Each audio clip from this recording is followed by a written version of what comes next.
Welcome, man. Welcome to Impact Culture, the podcast. Today, we're going to delve into a story of resilience, determination, and triumph over adversity. I'm your host, Philando, and today we have an incredible guest that embodies the spirit of overcoming challenges. Now, imagine that you were in a life-altering motorcycle accident, breaking vertebrae, enduring painstaking journeys to recovery, but instead of letting that define you, our guest not only regained physical strength, but he also rebuilt his life with an unwavering spirit. Join me today and welcome Jeff Jenkins, man, a dedicated father, a seasoned roof sales professional, and true inspiration. We'll dive into his story of resilience from the depths of adversity to the heights of personal and professional success. Get ready to be blown away with a conversation filled with wisdom, insight, and perhaps a couple surprises on the way. So without further ado, man, welcome my man Jeff Jenkins to the show, man. How you doing today, brother? Doing good, doing good. Good, man. So you got that workout in today? Oh yeah. Man, I see you in the gym, man. I was like, man, I gotta talk to this guy. This guy right here, man. Like this dude, man, is getting in work, man. Ain't doing nothing, just moving around. I see you guys just outworking everybody, right? When I have my days, I'm like, man, look at this guy, man. I can't, man. Well, shut up and get to work, bro. Yeah. That's all I can tell myself, man. So, how you doing, man? How's life going, man? How's life treating? Doing good, man. Just staying consistent, trying to always be consistent with what I do, working out, family. Um, you know, a lot of people they get bored, they get into trouble. So I try to stay active, try to stay busy, keep that trouble down for sure. I know that's right, man. So I see. I mentioned you got a mean shoe game, but I didn't know it was like that, bro. Like, good God, bro. Yeah, How long you been collecting? I've been doing it for a few years, about 3 years, I guess. I used to get a pair about every month. I've slowed down a little bit. I kind of got all the colors I like. So, unless something real hot comes out, I'm kind of slowing down on it. But yeah, I like the shoes, man. I like to wear them. And being in a wheelchair, man, I keep them fresh. They stay fresh all the time. I feel you. What's your number one go to shoe, man? It's like somebody say, Jeff, I need you to come here fresh today, man. What you gonna throw on? Probably gonna be one of these fours over here. Like I like these lightnings right here, the yellow ones. Okay. Yeah, I like the fours. Fours is probably my favorite. So pretty much any of the fours. So you always been a sneakerhead, or you just something? You said you recently got into that? Yeah. So funny story. When I was young, I was born in South Carolina, but I was raised in North Carolina, and Okay. So always was a Jordan fan. Watching basketball back when the Hornets had Muggsy Bogues and Oh wow. Grandmama. Gotcha. So I asked my parents one year. I said, "Hey, give me some Jordans." I think it was like the Chicago, just the normal ones. Right. I said, "Hey, can you get me some Jordans?" For Christmas, and I saw a shoebox under the tree for a month, and I was like, "Oh man, this is sweet. I'm gonna have me some good shoes." I opened them up, and they were just some basic, like you buy them at Walmart, white shoes with the Olympic symbol on them. Right. I went to school wearing them, and all my friends were like, "Oh, Oh, look, you you got got the clown, bro. Special Olympics shoes." And man, I took them off, and I never messed with them again. But I always Right. liked shoes. But then here recently, I got it. I can afford the Jordans for myself now, so I'm gonna get them. So Gotcha. Well, I that see. opened the Pandora's box. Yeah, man. I see. You got it. I can't even count how many. Those not all even. That's the only thing that's in the camera site. So that's Right? what's up, Yeah, man. I got some more over there. I probably got about 40 pair, I guess. I'm looking at 40 pair behind me, so I know you. Yeah. Anyway, hey man, hey, let's just jump right into it, man. Hey, so like I said, I seen you in the gym, and I was always curious, man, like what happened, like born this way. What I'm saying, like always people have a lot of questions. So, can you share your experience about your motorcycle accident, how it happened, and how it's impacted your life? Yeah. So it happened in 2014, May of 14. So coming right Coming up. up is the 10-year anniversary. Um, I had a Yamaha R1, which is a leader bike, fast, man. That thing was fast. And I was out just kind of doing some stunts, playing around, popping wheelies and stuff. and I ended up wrecking. I got thrown off the bike, and I was at an intersection in a neighborhood they were building, so nobody was really around, but they had construction equipment on the side of Mm. the road, and I ended up bouncing off the curb, then bouncing off these big metal bobcats and backhoes and stuff, and Wow. yeah, it was pretty bad, man. I was in Raleigh working, and I would take my bike with me. Me and my brother would take our bikes up there and ride after work, and that's when it happened. And so I was in the hospital in Raleigh for like a month, which I don't remember any of that. Mm. I They just imagine. had me doped up. The first thing I remember is when they were putting me in the ambulance to take me um, to Charlotte. And funny thing is like 4 o'clock in the morning, and I get up, and my wife at the time, I was following her, our locations, and I looked, and she was like, it says she was right on top of me, and I'm looking around, I'm like, so I messaged her, and I'm like, hey, what are you doing? She's like, I'm sleeping. It's 4 a.m. And I didn't realize what time it was. I said, well, look, I'm ready to go. I got to go to work tomorrow. She's like, honey, you ain't going to work tomorrow. I guess Wow. yeah, I guess Right. they pulled me off the pain stuff. So that's kind of when I Hmm. woke up. Then the next day they took me to Charlotte. I spent a month in rehab down in the Charlotte hospital, and then that's when the That's real reality work hit. started. Yeah. Wow. Wow. Man. So let's kind of tell me what motivated you to push through, man. Like I said, I see you in the gym, man. You getting it. I see you standing at times. So let's talk about that. But what motivated you, man, is like, all right, enough, man. Let me get my stuff back together, man. Let me get back in the game. Yeah, so when I first broke my back, and I could feel my left leg, it just wouldn't move. My right leg I couldn't feel. And then after about 4 months after my accident, I got a little twitch back in the left leg. And I said, "All right, man, this is it. It's coming back." And I was like, "Well, this leg's probably just going to take its time." And so somewhere some scar tissues probably blocked some nerves, and Right. and this leg's just not. So I got pretty full mobility in my left leg, um, and so what happened was about 2 years ago, me and my ex-wife separated. Okay. Um, it was I was in a hole. I mean, I was still working, doing my thing, but I'd come home and I want to lay down, man. My back hurt all the time. Um, and I was not pleasant to be around. I Right. was irritable. I can Um, imagine. yeah, I was kind of stuck in a rut, man. Life was like, I was like, there wasn't much out there that really made me happy anymore. Gotcha. And so we separated. She was on some medicine that kind of anti-depression, anxiety medicine that really messed her up, and we started fighting a lot, and so we separated, and when that happened, my goal was I'm gonna try to get her back. And she had started the gym right before we separated.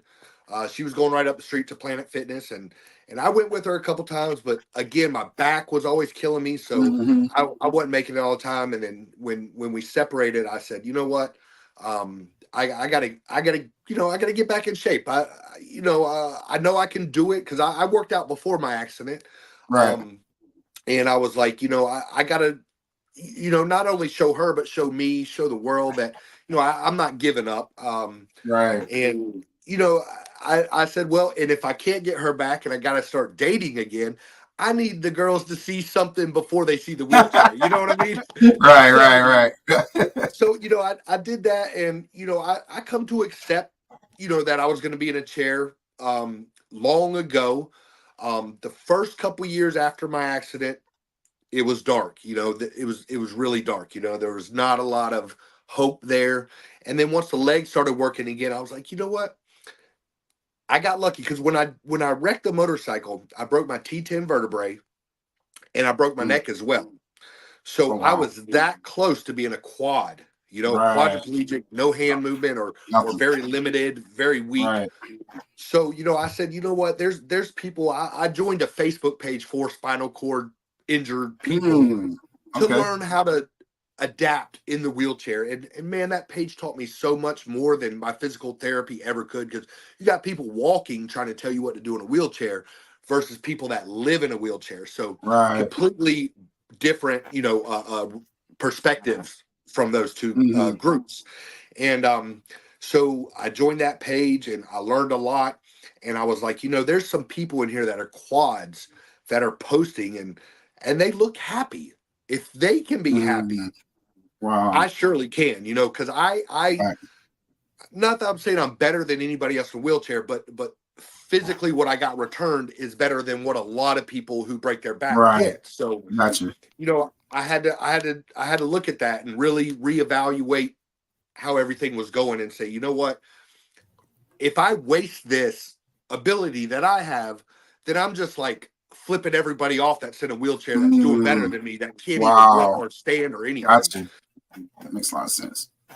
Yeah. So what are the things that you had to adapt to, like as far as the physical change? Like, what was some of the hardest things for you to adjust to it? And then of those things that were super hard, what's your most accomplished thing that you overcome? What's the thing that you're most proud of that you overcame? So the hardest thing at first was honestly getting out of my own head. Mm-hmm. I didn't go out for the first couple years very much. Might go to dinner every once in a while, but most time I just DoorDash, sit at home. So for the first couple years after my accident, I worked from home. Um, Okay. I've never had anxiety before my accident, but man, the anxiety about going out, like, can I get in the Oh, bathroom where I'm going? Can I get in the door? The mm, biggest thing to overcome, honestly, and man, this is for a lot of people that go through anything, um, is asking for help. And people mm, are they're so willing to stop what they're doing and help to help. anybody if you just Mm, ask. So, right. getting out of that ego and saying, The what, pride. I'm not better than asking for help. Mm, Um, friends would invite me to their house. I'm thinking, well, you got 2 steps going up. How am I going to get up those steps? And they're like, man, right. we'll pick your wheelchair up and then I'm like, Wow. oh no, that I feel like I'm a burden or I'm, Right. Right. Right. Right. so getting over that was the biggest thing, and then understanding that I can still get in most places. Most places are handicap, accessible. So Right. there's not many places that I can't go and get in. Now, if I go to, somewhere else, like on a cruise, I'm going on a cruise Right. next month, but Okay. so I'm a little worried about these places when we go, like in Mexico, like how Right. adaptive are they going to be? So, Got you. but at the end of the day, man, I can stand on this leg and I can hop around and people can move my chair up a stairs or into a bathroom or whatever it needs to Yeah. be. So that was the biggest thing overcoming is knowing that Yeah. I can still go out. I can still have fun. I can still do stuff. Right. Nah, man. Your spirit, man. I can feel your spirit, bro. Like if no one could see you from the waist down, they would never know. You know what I'm saying? Yeah, So yeah, I can just tell by your spirit, man. And I see you over there standing doing triceps. I was like, look at my yeah, dog over there, man. That's what's yep, up, yep. man. So what motivates you? I know you said your ex was in the gym, and then So how was that getting back into the gym, man? Where I know you had some anxiety about I'm not gonna be able to do certain things I used to do. So what was that like, man? What was that like getting back in the gym and then starting, because obviously you're gonna think, man, I'm not gonna be able to make the progress I was making before. But how did you overcome that and just push through that? So I started at Planet Fitness because they just have machines, and I was like, for me, that's probably the Perfect. best thing. Getting a machine, doing, where I'm kind of held in the seat and I can do my stuff. Got you. Um, and then I was like, you know what? I didn't feel like I was getting anywhere at that kind of gym, so I joined Fitness Connection down in Indian Trail, Okay. and I went there. And at first, I'd kind of mix it between machines and stuff. I on my right side from my hip down is numb. So doing things like a flat bench press is still Mm. difficult to this day because I always Because feel that like I'm balance. leaning this Right. way. Right. Yeah. It's hard to hold that balance when you can't feel one side. Got you. So like, but I love the incline because it kind of holds me in there and, I don't have Got to you. worry about rolling off. So it took a few months of learning what exercises I can do. I like to do dumbbell work, but I've kind of grown past what I can pick up and Right. have to sling back because I can't do the You leg don't want bang that like there to go. everybody else You don't want does. Yeah, that. so You get a little too um, strong. right. So that's the only downfall of it, I guess. Um, so I again asking for help. Anybody in the gym. I've never had anybody look at me crazy. They're Oh like, "Hey, no, can you people, help that's me?" one of the best places in the Yeah, world, bro. absolutely. They're willing to help me. They're willing to stop their workout to come spot me or help get some dumbbells in my hands or Right. something. Um, and then uh, after a couple months in the gym, I realized like I can do this. Like I can do 90% of what everybody else can do. Now you're not going to see me doing the squats with the regular bar. If I can do squats on a Smith machine, you're not going to see me do like the Bulgarian Right.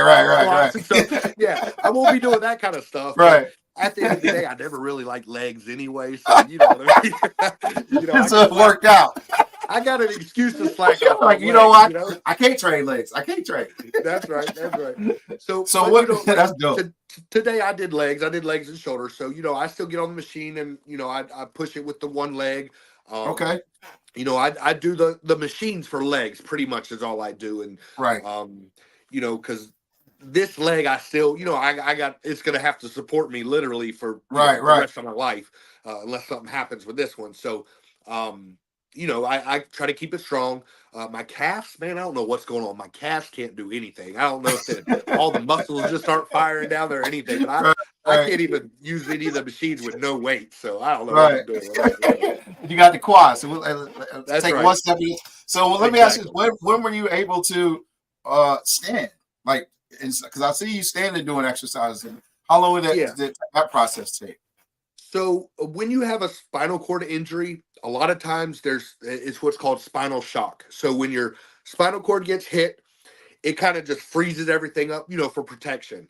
Um, Generally, that's over in about 3 to 6 months. That shock and the swelling goes down, so then the nerves are able to kind of, do what they need to do. So about 3 months, I got a twitch, and then I kept working on it. Basically, all I could do was like kick my leg out, hold it up, and kick it out. That's all I could do at first. Mm-hmm. Um, it took me so my accident was in May. In about July is when that started happening again. And man, it was coming fast. Like I was surprised at how many more muscles were starting to activate with the little bit of exercise I could do. And then I was like, man, I'd like to drive again. So for most paraplegics, you drive with hand Mm. controls. All right. So they get in, they drive with their hands. And I was like, I can do that, but you got to do this course and then pay for the stuff and then all this other stuff. And I was like, well, man, this leg's coming back now. It's my left leg, so for driving it would be better with That's my gonna be right hard. leg. Yeah, Yeah, right. so I kind of Right. sit a little, turn a little bit and drive with my Sideways. left Okay. leg. But I said that year in 2014, I said my goal is to be able to drive my car uh, Mm. by the end of the year. And sure enough, about December came around and I was feeling comfortable. And I didn't drive a lot, because my leg was still slow. And then it was probably about another 6 months before I was really comfortable. Now, Mm-hmm. during that whole time, I would stand up. Standing when you're paralyzed, standing is great for circulation. Just really good for your whole body. Fighting osteoporosis, that's something I got to worry about in this leg. And so I could stand, but my leg or my foot was numb on half of it, and so it always felt like I was standing on a beam, and that beam was just driving into the center of my foot. So I could only stand for a couple minutes at a time, and then that couple minutes turned into 5 minutes, turned into 10 minutes, and I mean I was just standing up as much as I could. And then now I could stand with the best of them, so I could stand pretty much as long as I need to.